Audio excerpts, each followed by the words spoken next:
अस्सलामुअलैकुम। आज की इस वीडियो में हम डिस्कस करने जा रहे हैं कमला दास की एक पोम को जिसका नाम है एन इंट्रोडक्शन। तो हमारा टॉपिक है एन इंट्रोडक्शन। ये एक पोइट्री है जिसके राइटर हैं कमला दास। तो इसका जॉनरा है पोइट्री। सबसे पहले हम इंट्रोडक्शन ऑफ राइटर देख लेते हैं। तो कमला दास एक मशहूर इंडियन राइटर और नॉवलिस्ट थी। उन्होंने इंग्लिश और एक और लैंग्वेज है मलयालम, दोनों ज़ुबानों में लिखा। मलयालम उनकी मदर टंग थी। जिस तरह हमारी जो मदर टंग है वो उर्दू है, इस तरह जो मलयालम है वो उनकी मदर टंग थी। ये केरला के इलाके थेरिशर में पैदा हुई। उनका तल्लक एक प्रिविलेज फैमिली से है। उनकी वालदा का नाम जो था वो नेलापट बलमानी अम्मा था। ये भी एक मलयाली पोइट थी। उन्होंने तकरीबन अपनी पोइट्री की 20 कलेक्शन को पब्लिश किया और उनके फादर का नाम वीएम नयर था, जो कि एक क्या थे, ऑटोमोबाइल कंपनी में एक सीनियर एग्जीक्यूटिव थे और वो एक जर्नल के एडिटर भी थे।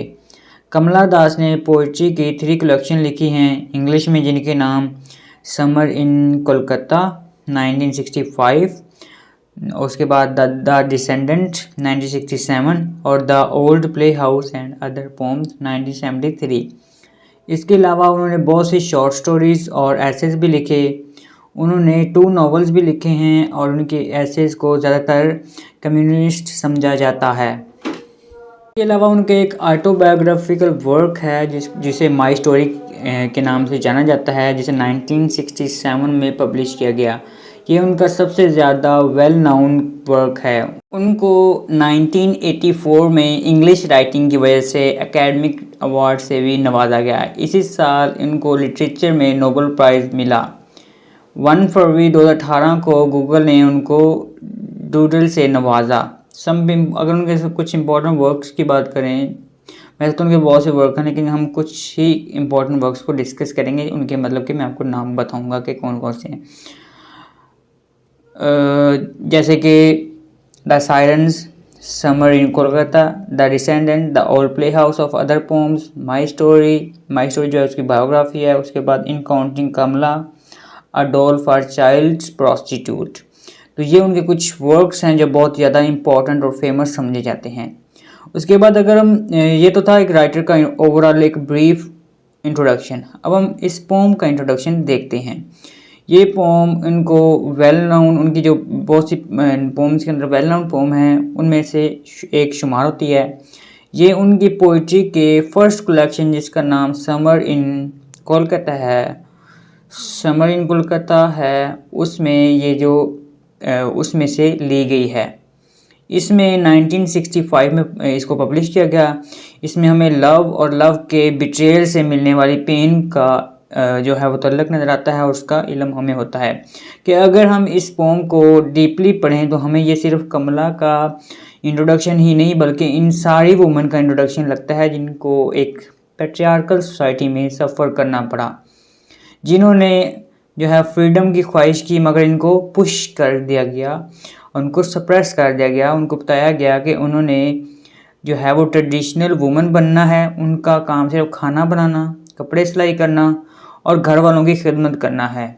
कमला दास को इंडिया में इंडियन फेमिनिस्ट मूवमेंट के एक इम्पॉर्टेंट रोल के तौर पर जाना जाता है कि उन्होंने उसमें एक अहम किरदार अदा किया। इस पोम को पढ़कर हमें कमला की इमोशनल और मेंटल हालत का अंदाज़ा होता है। कमला की शादी बहुत ही छोटी उम्र में कर दी गई थी। वो अपनी एक पहचान बनाना चाहती थी। इनको बहुत ज़्यादा जो है वो स्ट्रगल करना पड़ी, लेकिन वैसा यानी कि छोटी उम्र में शादी की वजह से जो है उनको बहुत ज़्यादा सफ़र करना पड़ा। ये पोम दरअसल एक ऑटोबायोग्राफिकल पोम है जो हमें एक पैट्रियार्कल सोसाइटी में वुमेन की पोजीशन को शो करती है। इसको हम जो है वो कन्फेशनल पोम भी कह सकते हैं। इस पोम को पढ़कर हमें अंदाज़ा होता है कि कैसे इस वक्त के मैन को आज़ादी दी गई थी और कैसे उन्होंने वुमेन पर हुकूमत की, क्योंकि इस वक्त डेमोक्रेसी सिर्फ और सिर्फ लफ्ज़ों में थी। कमला कहते हैं कि वुमेन भी इंडिविजुअल्स ही हैं और वो ये भी बताते हैं कि इनमें कौन सी एबिलिटीज़ हैं। दूसरे लफ्ज़ों में वो वुमेन के अंदर छुपी एबिलिटीज़ को हाईलाइट करना चाहती है। वो बताती है कि वुमेन भी उतनी ही सुपीरियर हैं जितने कि man. Women are equal to man. ये रेडिकल फेमिनिज्म की भी एक टर्म है। तो ये इंडियन फेमिनिस्ट वुमन की एक पहचान थी कमला दास। उन्होंने अपनी पोइट्री के अंदर भी इन्हीं चीज़ों को हाईलाइट किया। तो ये पोम इस चीज़ के बारे में है, ये एक कमला दास की अपनी लाइफ के रिलेटेड भी है। तो हम बिना टाइम वेस्ट किए इसकी समरी को शुरू करते हैं। ये पोइम दरअसल कमला की एक ऑटोबायोग्राफ नज़म है, जिसमें वो एक पैट्रियार्कल सोसाइटी में वुमेन की स्ट्रगल को हाईलाइट करती है। नज़म के आगाज़ में शायरा बताती हैं कि man are the ruler of the country. वो कहती हैं कि उन्हें पॉलिटिक्स का नॉलेज नहीं है, लेकिन उन लोगों के नामों को अच्छी तरह से पहचानती हैं जो कि पावरफुल हैं, यानी कि पॉलिटिशियन। और वो नेहरू से लेकर अब तक के पॉलिटिशियन के नाम बता सकती है, क्योंकि इंडिया में ज़्यादातर पॉलिटिशियन हमेशा मर्द ही रहे हैं, इसलिए उनके नाम ऐसे याद हैं जैसे वो हफ्ते और दिनों के नाम हों। इससे हमें पता चलता है कि किस तरह इंडिया में हमेशा से ही मर्दों की हुकूमत रही है। उसके बाद जो राइटर हैं वो आगे ये दावा करती हैं कि वुमन भी इंडिविजुअल्स ही हैं। वो बताती है कि वो इंडियन है, उसकी स्किन का रंग ब्राउन है और वो 3 लैंग्वेज बोल सकती है, 2 में लिख सकती है और एक में वो जो है वो ड्रीम देख सकती है। साथ में वो ये एक कंप्लेन भी करती है कि उन्हें हमेशा से फोर्स किया जाता है कि वो इंग्लिश की बजाय अपनी मदर टंग में लिखे, लेकिन वो इतराफ़ करती है कि उन्हें ये लैंग्वेज बहुत पसंद है। अगर हम गौर करें तो यहाँ वुमेन की एबिलिटीज़ को हाईलाइट करने की कोशिश करती हैं कि वुमेन भी मैन की तरह पढ़ सकती हैं, लिख सकती हैं और मुख्तलिफ ज़ुबानें बोल सकती हैं। उनके अंदर वो सारी खसूसियत मौजूद हैं जो उन्हें भी मैन की तरह सुपीरियर बनाती हैं। अगरचे वो वुमेन हैं, उसका मतलब ये नहीं है कि वो इन्फीरियर हैं या उसमें कोई खामी है। वो कहती हैं कि in the world of dreams are all equal. इस नज़रिए कि वो इस चीज़ के ज़रिए साबित करना चाहते हैं कि हम इंसान ख्वाब एक ही ज़ुबान में देखते हैं, यानी कि हम सब बराबर हैं। इस नज़म में जो शायरा है वो फ्रीडम के लिए स्ट्रगल करते हुए नज़र आती है। वो कहते हैं कि ये मुझे इंग्लिश को लिखने से रोकते हैं। उसके दोस्त, उसके रिलेटिव्स और क्रिटिक्स इसके लिखने के अंदाज को पसंद नहीं करते। लगता है कि ये लैंग्वेज दरअसल कॉलोनिस्ट की है और इसको इस लैंग्वेज में नहीं लिखना चाहिए। कहती है कि ये लैंग्वेज उसको इसकी अपनी है और वो इसको ज़ुबान को इसकी खामियों के साथ कबूल करती है। वो कहते हैं कि माशरा क्यों मर्दों की गलतियों को इग्नोर करता है और औरत की गलती को हाईलाइट करता है, जबकि हकीकत यह है कि हर इंसान ही इनपरफेक्ट है, कोई भी इंसान परफेक्ट नहीं है। राइटर अपनी शादीशुदा ज़िंदगी से खुश नहीं थी, उनको बहुत छोटी उम्र में एक बड़े आदमी से ब्याह दिया गया था। इससे हमें इस वक्त के जाहिलाना जो है वो ट्रेडिशन, रस्मवात और कल्चर वगैरह का भी इल्म होता है। उनको एक वक्त में किसी से मोहब्बत भी हुई थी, मगर वो इंसान सब मर्दों जैसा ही था, जैसे कि लस्ट का पुजारी जिसे होता है, जिस्म का भूखा। लेकिन इन सब के बावजूद वो आई के मुकाम तक है, आई के मुकाम तक पहुंच जाती है, यानी वो अपने बारे में और अपनी पहचान बना लेती है। एक दिन ऐसा आता है जब वो अपनी पहचान बना लेती है। वो इस पोम के आखिर में खुद का मुवाजना मेल से करती है कि वो भी इन मर्दों के जो है वो क्या है, बराबर है, इन सीनियर मर्दों के तरह है। वो भी शराब की इंजॉय करती है और इसमें और मर्दों में कोई फ़र्क नहीं है। वो इक्वालिटी की डिमांड करती है, वो सुपीरियरिटी की डिमांड करती है। वो कहती है कि वाई वी आर इन्फीरियर, मर्दों से क्यों हम इन्फीरियर हैं, हम बराबर हैं हर चीज़ में, हमारे अंदर भी वो एबिलिटीज़ हैं। वो अपनी और अपने साथ औरतों की एबिलिटीज़ को हाईलाइट करती है इस पोम के अंदर। तो ये थी इसकी समरी, जिसके अंदर वो जस्ट क्योंकि वो फेमिनिस्ट थी और अपने दौर में उसने इंडियन फेमिनिस्ट को प्रमोट किया था, तो इसलिए उसकी तमाम जो नज़में हैं उसमें अभी हमें फेमिनिस्ट का एलिमेंट नज़र आता है। तो अगर एनालिसिस की बात करें तो ये पोम दरअसल एक कन्फेशन है और इंडिया की पैट्रियार्कल सोसाइटी के अगेंस्ट एक प्रोटेस्ट है। इसके साथ साथ ये पोम ना सिर्फ राइटर बल्कि पूरी औरत बरादरी की मेंटल सिचुएशन और उनके साथ किए गए सलूक की अक्कासी करती है, को रिफ्लेक्ट करती है। इस पोम के आगाज़ में जो राइटर है इतराफ़ करती है कि वो नेहरू से लेकर अब तक तमाम पॉलिटिशियन के नाम बता सकती है। क्यों? क्योंकि वो सारे मेन थे, वुमेन अब भी नहीं आया, कुछ भी चेंज नहीं हुआ। उनके नामों को उसने इस तरह मेमोराइज़ किया हुआ है जैसे हमें जो है वो दिनों के नाम याद होते हैं। जहाँ पर राइटर दरअसल इंडियन पॉलिटिक्स को क्रिटिसाइज़ कर रही है कि इंडिया में हमेशा हमें मेल्स ही लीडर नज़र आते हैं, उन्होंने कभी किसी वुमन को रूल करने नहीं दिया। इसके बाद राइटर अपने जो है वो इंट्रोडक्शन देती है कि वो इंडियन है, वो मुख्तलिफ ज़ुबानें बोल सकती है। इसमें हमें वो हमारी एबिलिटीज़ यानी औरतों की एबिलिटीज़, सारी एबिलिटीज़ जो मेल से भी ज़्यादा अच्छी होती हैं वो बताती है, हाईलाइट करती है। कि जो मेल होते हैं वो क्या होते हैं, उनमें कुछ नहीं होता, उनमें कुछ ख़ास बात नहीं होती कि हम सारे जो ड्रीम्स हैं वो एक ही ज़ुबान में देख सकते हैं, क्योंकि राइटर के अकॉर्डिंग सब एक ही ज़ुबान में ख्वाब देखते हैं। तो दूसरे लफ्ज़ों में सब इंसान बराबर हैं, सबको ख्वाब देखने का पूरा हक है। मर्दों की तरह औरतों को भी पॉलिटिक्स में जाना चाहिए, वो भी पढ़ लिख सकती हैं। यहाँ पर जो राइटर है वो औरतों की तालीम पर जोर दे रही हैं।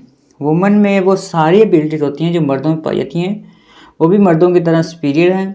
फिर राइटर अपने दोस्तों रिश्तेदारों क्रिटिक्स के जिक्र भी करती है जो उन्हें इंग्लिश में लिखने से रोकती हैं, क्योंकि उनके मुताबिक ये जो अंग्रेज़ी है वो अंग्रेज़ों की ज़ुबान है और इस ज़ुबान में हमें नहीं लिखना चाहिए।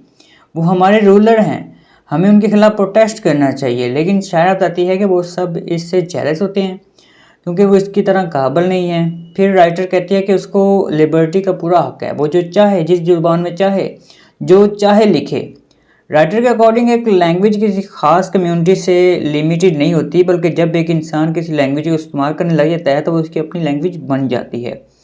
वो अपने क्रिटिक्स पर हंसती है कि वो आधी इंडियन और आधी इंग्लिश है, लेकिन क्या इन्हें नज़र नहीं आता कि वो इनकी तरह एक आम इंसान है। Nobody is perfect and I am imperfect. उसके बाद राइटर के मुताबिक कोई भी इंसान परफेक्ट नहीं है, ये हम इंसान हैं, इंसान खता का पुतला है, गलती हो जाती है। वो सोसाइटी को भी क्रिटिसाइज करती है कि वो मर्द के गुनाह को छुपा देता है और औरत के गुनाह को उछालता है।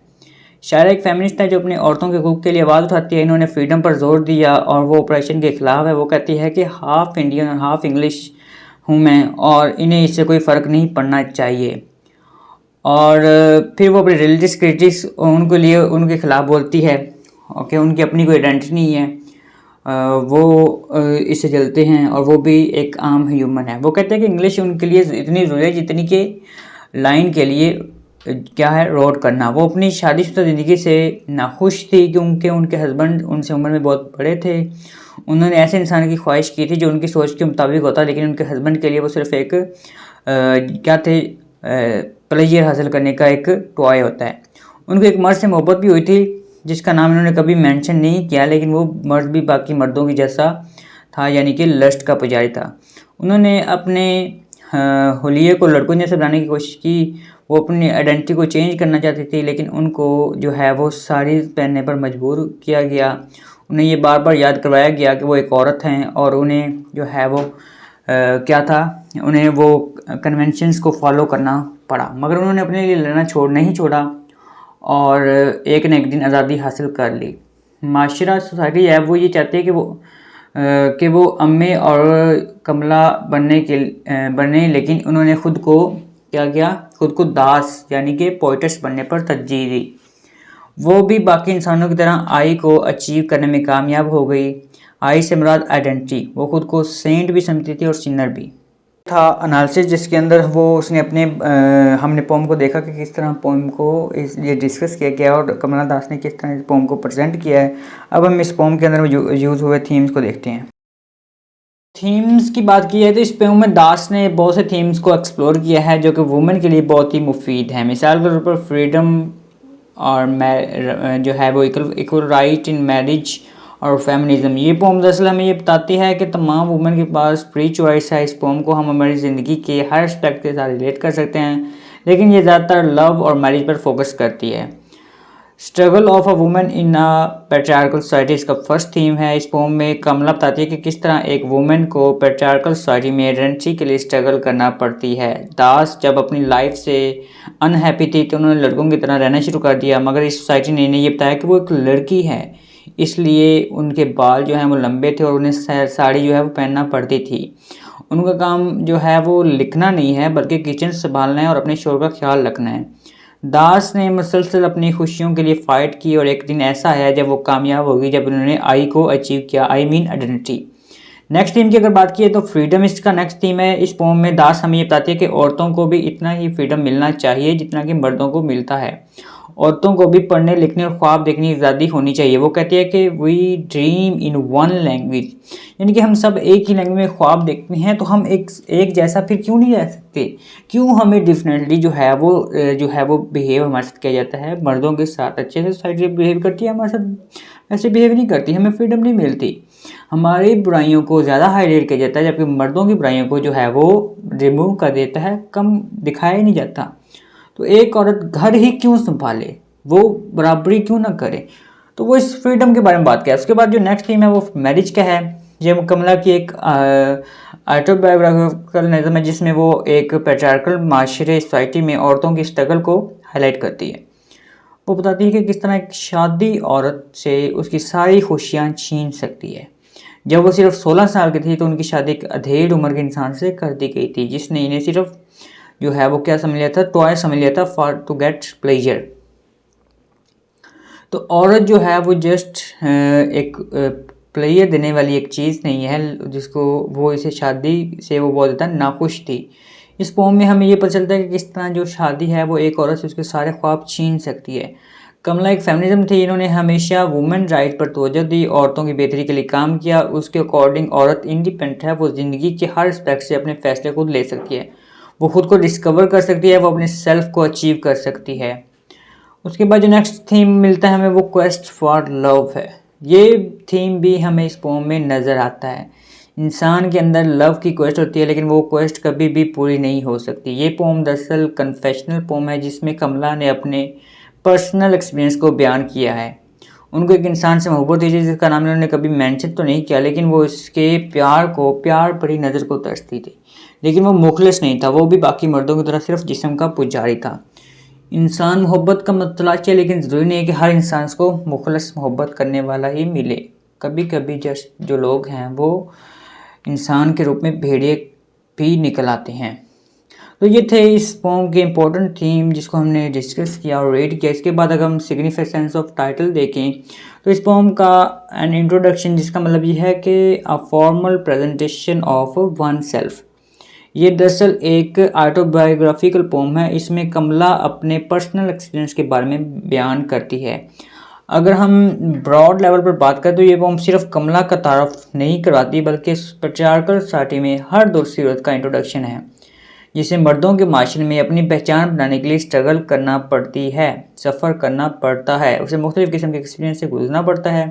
शादी के ज़रिए उसकी ये आज़ादी छीन ली जाती है। और ये एक कन्फेशनल पोम है यानी कि पोइट्स का एक सेल्फ एनालिसिस है। इसमें कमला ने अपने पर्सनल एक्सपीरियंस को इंट्रोड्यूस करवाने की कोशिश की है। इसमें उन्होंने अपनी लव, मैरिज, आइडेंटिटी स्ट्रगल का और उसके एक्सपीरियंस को कम्युनिकेट किया है।